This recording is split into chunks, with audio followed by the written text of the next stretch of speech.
On the face of it, the second section of the wasteland, a game of chess, appears to be simple, but appearances are deceptive. A game of chess is not as simple as it appears at first sight. In fact, it is an extremely rich piece.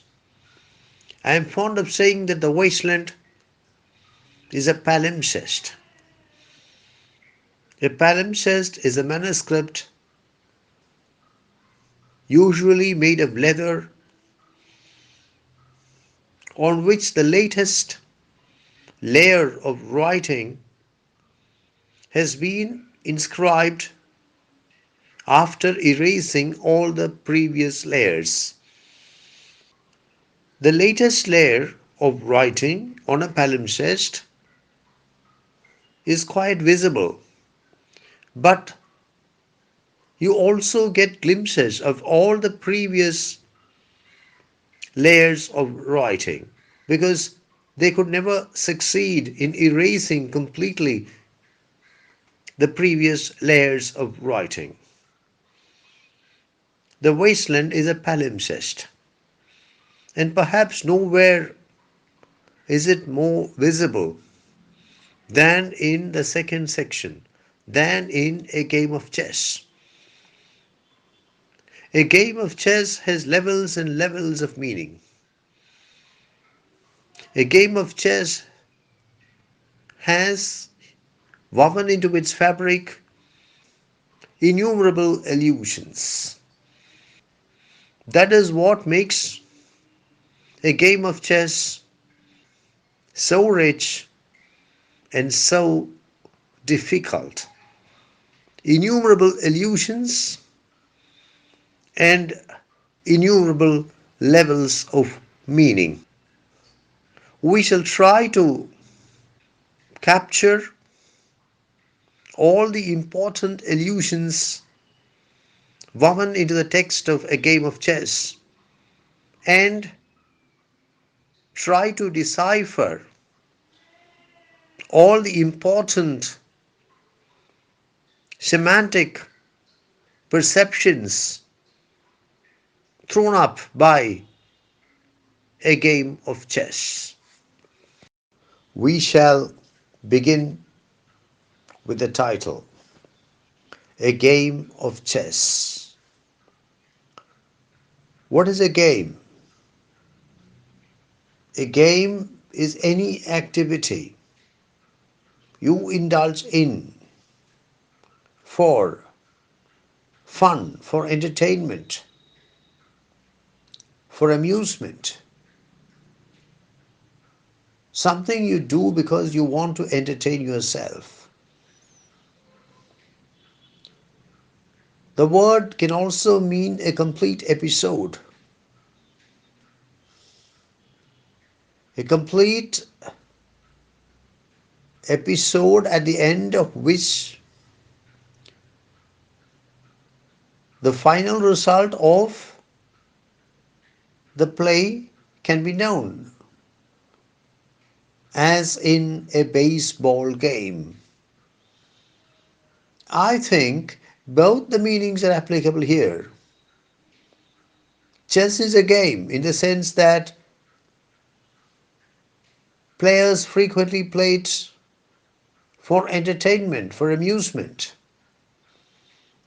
It is only when the game comes to an end, only when the full episode comes to an end, that you can know the final result of the play, who won and who lost. Both the meanings are applicable here. A game of chess. Chess is a board game for two persons. Do you know from where chess originated? As in the case of everything else, chess originated in India. I think chess was being played in India. This can be disputed. Chess was being played in India more than 2000 years back. Chess is mentioned in the Mahabharata, a game of chess. Everybody knows that. This title is a throwback to Thomas Middleton's 17th century play, Women Beware Women. In the play, a game of chess becomes a cover for seduction. Bianca is raped by the Duke of Florence while her mother in law plays a game of chess. Now the question arises, why chess? Why not some other sport? Why not a game of football? The answer to this question is that chess is a perfect metaphor for seduction. Seduction cannot be metaphorized in a better manner than by a game of chess. By the way, what is seduction? Seduction literally means lead someone astray. More specifically, it means entice someone into sexual activity. It comes from the Latin root ducere. Ducere means to lead, to guide, educate, lead someone along the right path. Abduct, illegally carry someone away using force. Thus, seduct means to lead someone through the wrong path. There cannot be a better metaphor for seduction than a game of chess.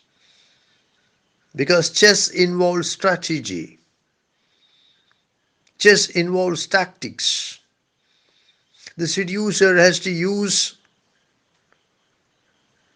strategy, has to use tactics in order to seduce his victim. And his victim usually resists this strategy, resists these tactics.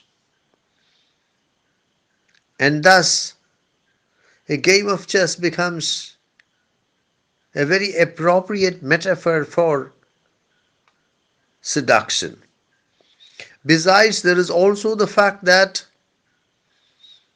chess as a game is highly seductive. Once you get hooked onto chess, there was a time when I was hooked onto chess, that's why I say this. Once you get hooked onto chess, it's very difficult to disentangle yourself from the game. I am here reminded of Munshi Premchand's short story Shatranj Ke Khilari, which was made into a movie, I think in 1977, by Satyajit Ray. The story of Premchand explains how two nobles of Oudh become addicted to the game of chess and become willing to sacrifice everything they have, including their honor, including their pride, including their lives, for the sake of a game of chess.